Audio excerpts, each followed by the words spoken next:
स्पर्धा परीक्षा दृष्टिकोनातून महत्वपूर्ण एक्झाम्पल बघायचंय कशावरच असणारी वयवारी। आता बघा एक्झाम्पल काय दिलेले, सीता व गीता यांच्या वयांचे गुणोत्तर 2:5 आहे। 4 वर्षानंतर सीताचं वय 24 वर्ष होईल, तर गीताचे आजचे वय किती?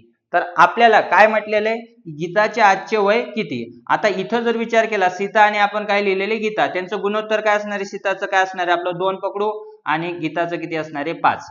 आता 4 वर्षानंतर सीताचं वय जे असणार आहे किती होणार आहे, 24 वर्ष।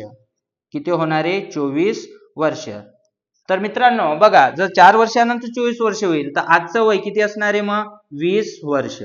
आता गुणोत्तरचा वापर करून आपल्याला काय करायचंय, गीताचं आजचं वय काढायचं आहे।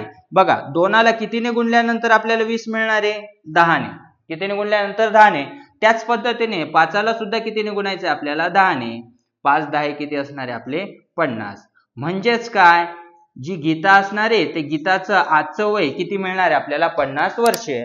पर्याय दिलेले, पर्याय क्रमांक किती असणार आहे, 4। हे असणार आहे आपलं फायनल आन्सर, 50 वर्ष। विद्यार्थी मित्रांनो, असेच ट्रिक बघण्यासाठी चॅनलला सबस्क्राईब करायचंय, लाईक करायचं, हा व्हिडिओ जास्तीत जास्त शेअर करायचा।